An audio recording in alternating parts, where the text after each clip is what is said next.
नमस्कार, आपण पाहत आहोत जळगाव अपडेट न्यूज। जळगाव जिल्ह्यात मागील 2 दिवसापासून वादळी पावसाने मोठे थैमान घातले। या पावसामुळे जळगाव शहरातील विविध भागात पाणी साचून जनजीवन विस्कळीत झाले। यामध्ये आज महाबळ परिसरात आकार कॉम्प्लेक्स परिसरात मोठ्या प्रमाणावर अडचणी निर्माण झाल्या। आकार कॉम्प्लेक्स समोरील पोलीस चौकीजवळ वादळी पावसाचे पाणी साचल्याने गटारी पूर्णपणे भरल्या व चेंबर ब्लॉक झाल्याने गटारीचे घाण पाणी कॉम्प्लेक्समधील दुकानात साचले। स्थानिक रहिवाशांच्या परिसरात शिरले, त्यामुळे परिसरात दुर्गंधी व आरोग्याचा प्रश्न उभा राहिला।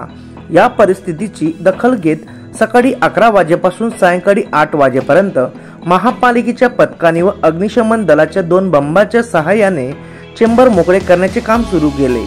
पाण्याचे फोर्स देऊन चेंबर उघडण्यात आले, तसेच जेसीबीच्या मदतीने गटारीतील साचलेले सांडपाणी बाहेर काढण्यात आले। आरोग्य विभागाच्या कर्मचाऱ्यांनी थेट गटारीत उतरून स्वच्छता मोहीम राबवली।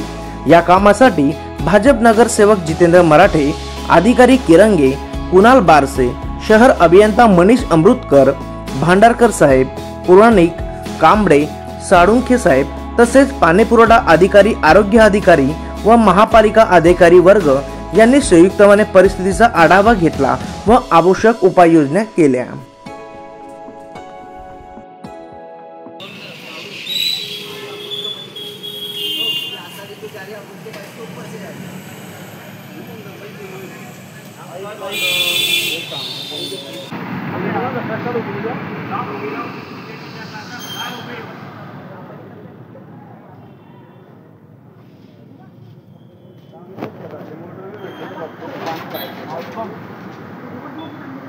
पाणी फेकला तिकडे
पूरा ट्रैफिक जाम झाले।